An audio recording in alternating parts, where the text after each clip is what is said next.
Hi everyone, we've got Paul Sinha, who is now in partnership supposedly with SpeedQuizzing. Is that how we'd describe it, Paul? In partnership? Partnership sounds like there's only two people involved. As far as I can tell, there's 1 million people involved. It feels more like a conglomerate. It is, yeah. I suppose if you include all the people who host, and definitely if you include who play, then there is at least a fraction of 1 million. Yes, Paul. I mean, I'm known for adding irrelevant general knowledge information to conversation, so it's more like a chai bowl. A chai Chaebol, which is a South Korean word. Excellent. I'm pleased to be part of a chai bowl. Go on. How do you see the partnership? What are you going to bring to the table then, Paul? Criticism. It's about you've been coasting along for too long, guys. Are you mentoring us, Paul? Not mentoring, absolutely not. It's quite clear that you know what you're doing, but it's good to have an outside voice from time to time as well, I feel, because it's this new normal in which we live in. We've all got to step up to the plate and think about how we operate and think about how we best operate to provide this service for the future, especially when lockdown, we don't know how long it's going to carry on. But also, I really like SpeedQuiz. It really suits me. And I'm a fan of it's nice to be asked to work with a product that I'm a fan of, because believe me, over the years, you end up endorsing a few things that you've got no interest in whatsoever. Whereas it's a nice change to hear from people that I really like. Excellent. Yeah, well, we made up that you're doing it. So what do you think to the lockdown? How are you handling it? And are you really looking forward to it ending? I have mixed feelings about it myself. If I host a quiz now, I literally come and sit here, press a few buttons, and within 5 minutes it's happening. The thought of going back out to a pub and getting all that stuff in my bags and my cases and plugging it all in and dealing with, there's something to be said for it. So something to be said for avoiding real life, staying in, plunging your life into the inevitable cocktail of depression and rickets. I agree. I'd prefer that to actually leaving the house anymore. In the serious end of the quizzing that I do, the thing that's really been amazing about lockdown is that because everyone's doing it online now, I've been able to compete against the best in the world, not just the best in my locality. And I'm going to if that all goes, I'm going to really miss it, I must admit. I mean, I've got some sort of quiz match this week against 2 Americans and a European, and I'm just looking forward to it. So it is an international thing very much now, is it, quizzing then? Very much so, yeah. I host occasional quizzes online myself, and some of the best American quizzes have honoured me with their presence at these quizzes, and it's been a real treat to ask them questions. I find it difficult personally, because I set quiz questions, as you know, and we have people who work with us who do. I'm a lot more comfortable myself setting questions for the UK, just because I struggle to know what is going to be relevant and what isn't for international. It's not easy, but you got the whole of the rest of the world. Yeah. I mean, I try to write my questions, when I write quizzes, I try to write them as international as possible, as I want the Americans to turn up, because it's glam. But what you have with the Americans is some of them just turn up as they want to get better at British things.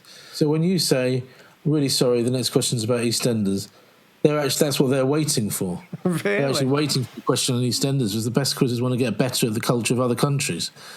So, well, it's funny you say that, because the flip side of the coin, if we put we do sell quiz packs to the American hosts who use SpeedQuizzing to host, and we wouldn't get out alive if we put an EastEnders question in there. The hardest is undoubtedly sport. Yeah. The sport, that's the biggest cultural difference. Is that 98% of North American sports fans, their tastes in sport don't stretch much further than North American sports. That is the culture, and we're very different, and we're very, very football obsessed as opposed to all other sports, and it couldn't be a more different sports culture. So that's the subject I find it the hardest to write, and the sports they have in common really are athletics and tennis. Are the two sports that I would say Britain and America are meant to be equally into. I tend to find that, tennis is and golf, a little bit of golf, do you think? Oh, golf as well, yeah. Golf, yeah, undoubtedly so. So when did you first play SpeedQuizzing, Paul? Let's see. I think it was in that pub in Leeds that Kurt Bevins goes to with a car park.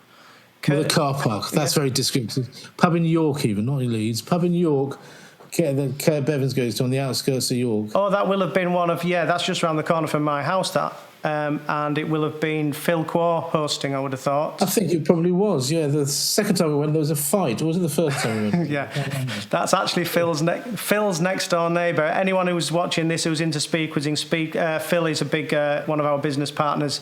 He lives next door to one of the people who was actually in the fight. Phil's Well, it next door. doesn't happen very often in a pub quiz. No, I've only ever had one fight at one of my pub quizzes. Someone came in and it wasn't related to the quiz. It wasn't because someone said Australia is an island. No, and somebody else said, no, absolutely it's not an island, it's a continent. That's the usual reason. Is it a shock when you've been playing speed quizzing for a few nights in a row and then you go to a pen and paper quiz, how different it is and how you don't get to hear the answer after every question and things? You're asking the wrong person. I've not done a pen and paper quiz for well over 12 months now. Have you not? That's an endorsement, isn't it? Is it mainly speed quizzing then, or what other kind of quizzes you've been doing? Well, here we go. Every day there are quizzes on a website called WikiQuiz. You can do, and these are written quizzes in terms of typing. At 6 p.m, I take part in something called 50 at 6 p.m, an event that you know of, run by Dave Bill and Brendan Curtis, and that's using speed quiz technology to have a daily 50-question quiz. Wow. Every week I play for a team in the Quiz League of London, a team in the Quarantine Quiz League, and a team in the Online Quiz League.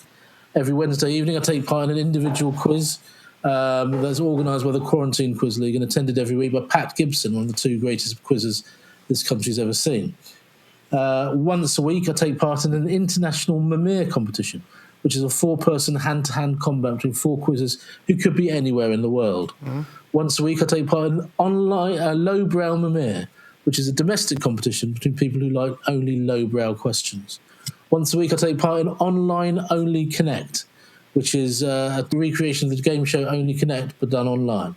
Once every 2 weeks I take part in the President's Cup, a team competition between the best players in the Quiz League of London. And once a week I take part in the Quiz Nations Cup, run by Jane Allen and the British Quiz Association, a team quiz. Once every month I take part in the National Quiz Grand Prix, which I finished second last Saturday, behind the legendary Pat Gibson. And that's my quizzing schedule. That's even without the old quizzes that you sort out and the quizzes that I sort out. Eventually, the osmosis pays off. And the best way of getting better at quiz is to quiz. And speed quiz, with its large number of questions, is a fantastic osmosis thing, where you just hear facts again and again and again. So do you think speed quizzing can be used for serious quizzing, or is it always a more fun sort of event when you play speed quizzing? I think that speed quizzing is not a place to learn. Speed quizzing is it's a competitive thing, but it doesn't have to be fun. What I mean is it can be brutally competitive. And although speed quizzing is undoubtedly fun, I don't feel that it necessarily has to be. And what you saw last year with the annual event in York, what was hopefully going to be an annual event in York, was a room full of very, very, very serious quizzes. I overheard one of them ring their mum at half-time to go, "You're not going to believe this. I'm 60 points ahead of Paul Sinha." This person, who I'll call he to hide the real identity, rang their mum and told them very excited that they were ahead of me at half-time. Wow. And did they finish ahead of you, Paul? Oh, undoubtedly. I had a bad day last year. I had too many bad errors, and I've worked really, really hard on my speed quizzing, and I consider myself now one of the elite speed quizzes in the country, but I wasn't then. I went in wanting to win, but I played like shit for the whole day. Yeah. I don't want to ask the obvious questions, Paul. Your comedy. You can ask anything you like. Go on. Your comedy. Are you missing doing the comedy, Paul? Have you done any Zoom comedy? From home. I've done a bit of Zoom comedy and it's fun, but it's just not the same. No. And I really, really, really, really miss live comedy. We got a bit of there was a bit of a action last June, July, August when the lockdown was loosened a bit. There were outdoor gigs here and there and socially distanced gigs indoors. And my God, I miss it. So I wrote a show, you see. I wrote a show and I was ready for last year and it just never really got going. So I can't wait for comedy to come back. You know, I basically wrote a show about, in 2018, I was diagnosed with Parkinson's, got married, and won the British Quiz Championships in the same year. I've written a show about how weird my life has been from the December before, and it's a funny, brutally funny at times show. That is really the best thing that I've ever written. And I just want to get back on stage and perform it. Great. Well, I've seen you a couple of times, and both times it was great. Oh, you've not seen me anywhere near what I'd consider to be where I'm at. No. You see me doing Edinburgh previews and stuff. It's good that you've got the subject matter, because I would imagine most of Edinburgh next year is going to be lockdown based. Yeah, I mean, when I got diagnosed with Parkinson's, I could not be more delighted, Alan. I'll be honest with you. I just thought, finally, something I've got over Ramesh Ranganathan. Yeah. It was a delight to be diagnosed and to realise that your artistic breadth was going to be stretched. I'm pleased as punched for you, Paul. Thank you very much, Alan. This is heavy sarcasm, people. Yeah. So you think you will do Edinburgh again? Even that's, who knows? No. I mean, it's just everything is so up in the air. If I only get half a chance to do it this year, I'll do it. But I just don't know. Well, I hadn't been to Edinburgh until I actually did a quiz, kind of comedy quiz show last year. Not last year, the year before. So, and because I enjoyed it, I loved it. Yeah, I mean, it was the hardest month of my life in terms of, you know, no one, even though people had warned me that you do have to go and drag people in off the streets, I wasn't quite prepared for how it would. If you didn't do that, no one was at your event. You know, I thought there's the Shed 7 connection because I'm the drummer in the band, and I think that maybe guaranteed me 15 people. I've averaged 15 people a day in a 60 capacity imagine place. if you were the drummer in Run Rig, your life would have been made. Or Las Vegas. I averaged. It was sold out most days, and it was great. And I managed to video, but at point being, I'd never been before, and I couldn't wait to go back as a punter this year. I just couldn't wait. That's probably the most annoying thing about the lockdown for me, is I was so much looking forward to going and spending half a week there just as a punter. Yeah, well, fingers crossed, eh? But I wanted to ask you, the speed quizzing events you take part in, are most of the people writing the questions themselves, or they're using the quiz questions that we provide? The one that we do at 6 o'clock is self-written. I haven't attended that many quizzes where it's provided by SpeedQuiz, but I'd like to know a timetable and do. I love a quiz. Yeah, be honest. The family quiz you joined in of mine, was that the most lowbrow quiz you've ever done in your life? Oh no! Don't underestimate how lowbrow the quizzes I've done. It wasn't even close. No, so I don't know whether I take that as a compliment or an insult. Because Bradley always calls me the art person. People might think that I'm not interested in lowbrow. I'm absolutely interested in lowbrow. And in the last 2 British Quiz Championships, I scored the highest score out of 40 on the entertainment round. So wow. It's not that I don't know lowbrow. It's just that my way into lowbrow is slightly different from others, in that I learn a lot of facts, and others listen to music, watch films, and watch TV. You say that, but you surprised me at one of the quizzes the other night where you got the style council question. I think fastest out of 60 people, didn't you? So you must like the music that you like. Like a lot of people, I'm obsessed with the music of my teenage years. And shout to the top, which was the song that was played, is a song that I remember very clearly from the mid '80s. Whether it was '84 or '85, I think it was '85.